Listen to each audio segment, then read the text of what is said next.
Hi guys, let's talk about Nida and Sufiyan. क्या सच में सुफियान का एक्स्ट्रा मैरिटल अफेयर है किसी लड़की के साथ?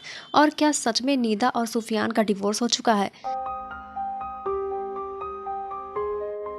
Look at this comments. लगातार ऐसे ही कमेंट्स निदा और सुफियान की आईडी पे आ रहे हैं, इवन उनके चैनल पे भी। बट उन दोनों की तरफ से कोई क्लैरिफिकेशन नहीं आ रहा और इस वजह से ना काफी कंफ्यूजन क्रिएट हो रही है कि आखिर इन दोनों के बीच चल क्या रहा है। इन दोनों कपल के बीच इतना प्यार था, फिर कैसे डिवोर्स तक इनकी बात पहुंच गई? इसको जानने से पहले थोड़े हम पीछे चल के देखते हैं कि आखिर कैसे ये दोनों मिले थे और कैसे निदा के आते ही सुफियान की जिंदगी पूरी तरह से बदल गई। निदा और सुफियान एक कॉमन फ्रेंड के थ्रू मिले थे। निदा और सुफियान के उस कॉमन फ्रेंड ने निदा को सुफियान के साथ टिकटॉक वीडियो बनाने के लिए इनकरेज किया। निदा ने सुफियान के साथ एक पहले ही वीडियो बनाई और वो वीडियो वायरल हो गई। टिकटॉक, इंस्टाग्राम और दूसरे प्लेटफॉर्म्स पे भी धमाका कर दिया। इसके बाद ना ये दोनों लगातार वीडियोज बनाने लगे। लोगों को इन दोनों की केमिस्ट्री बहुत पसंद आती थी और लोग इन्हें एज अ कपल बहुत पसंद करते थे। दोनों की जोड़ी के साथ ब्रांड्स ने भी उन्हें टारगेट करना शुरू किया। कपल स्टोरी, फैशन, लाइफस्टाइल से जुड़े प्रोडक्ट्स को प्रमोशन से उनकी रीच बढ़ा दी। आफ्टर दैट वो दोनों रिलेशनशिप में आ गए। साल 2022 में उन दोनों ने शादी कर ली और इसके बाद 2024 में उनके घर एक बेटा हुआ जिसका नाम जोहान रखा गया। जोहान के आने के बाद निदा का लाइफ बहुत ज़्यादा बिजी रहने लगा। सुफियान और निदा को एक साथ टाइम स्पेंड करने का बहुत कम टाइम मिलने लगा। लेकिन Nida regular videos, blogs share करती थी इंस्टाग्राम पे, जिसके बाद से लोगों ने ये नोटिस करना शुरू कर दिया कि सुफियान पहले की तरह अब ब्लॉग में निदा को इम्पोर्टेंस नहीं देते। इसी बीच एक रूमर आई कि सुफियान शादीशुदा होते हुए भी किसी लड़की के साथ एक्स्ट्रा मैरिटल अफेयर में है और ये बात निदा और उसकी हाउस हेल्पर को भी पता थी। कहा गया कि जब निदा दोपहर में सो जाती तब सुफियान जिम के बहाने मिसबा के घर जाता था। फिर एक दिन लोगों ने नोटिस किया कि निदा ने मिसबा को इंस्टाग्राम पे अनफॉलो कर दिया और मिसबा ने भी निदा को इंस्टाग्राम पे अनफॉलो कर दिया।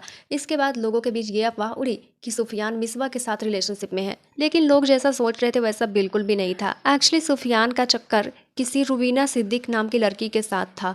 और रही बात कि निदा ने मिसबा को अनफॉलो क्यों किया, तो वो इसलिए क्योंकि मिसबा को सुफियान के इस अफेयर के बारे में पता थी और मिसबा निदा की बेस्ट फ्रेंड थी, फिर भी निदा को ये खबर नहीं दी। और रही बात सुफियान और निदा के डिवोर्स की, तो उन दोनों की तरफ से कोई प्रॉपर क्लैरिफिकेशन तो नहीं आया है, लेकिन निदा ने कुछ ऐसे हिंट्स दिए हैं जिसके बाद से लोग ये स्पेकुलेट करने लगे हैं कि सच में इन दोनों का डिवोर्स होने वाला है या फिर इन दोनों के बीच कुछ ठीक नहीं है। निदा ने ये स्टोरी डाली थी अपने इंस्टाग्राम पे, जिसके बाद से उनके फैंस को ये क्लियर हो गया कि उन दोनों के बीच कुछ ठीक नहीं है। निदा ने एक ये स्टोरी डाली थी इंस्टाग्राम पे जिसमें लिखा था, life so private, no one knows that I left my baby daddy because he was two people in one and one of them was an abusive cheater who blamed me for the things he did to me but treated me so perfectly in public। इसके साथ निदा ने और भी stories डाली थी और इसके साथ ही अपने इंस्टाग्राम का यूजर नेम भी चेंज कर दिया। साथ ही बायो में सिंगल मदर लिख के सबको ये हिंट दे दिया कि उन दोनों के बीच अब कुछ भी ठीक नहीं रहा। इतना ही नहीं, निदा ने सुफियान, मिसबा और महमूद के साथ साथ अपने ससुराल वाले के एक एक मेंबर को अनफॉलो कर दिया है। अपने सोशल मीडिया अकाउंट से सुफियान के साथ के सारे फोटो डिलीट कर दी। सुफियान ने भी निदा के साथ वाली सारी तस्वीरें डिलीट कर दी है। भले ही निदा और सुफियान अपने तरफ से कोई प्रॉपर क्लैरिफिकेशन नहीं दे रहे अपने डिवोर्स को लेके, लेकिन ना ये रूमर तो नहीं है, क्योंकि उनके एक नेबर के थ्रू ये भी पता लगा कि निदा और सुफियान के बीच बहुत ज़्यादा लड़ाई हो रही थी। इसके बाद उनके घर पे पुलिस भी आई थी। तो ये सारी इन्फॉर्मेशन ना सोशल मीडिया और निदान के फैंस के थ्रू मिली है और ये सब देखकर लगता है कि उन दोनों के बीच कुछ भी नॉर्मल नहीं है। वेल, आपकी क्या ओपिनियन है कमेंट में शेयर करना मत भूलिएगा और साथ ही ऐसे ही अपडेट्स के लिए चैनल को सब्सक्राइब जरूर कर लीजिएगा।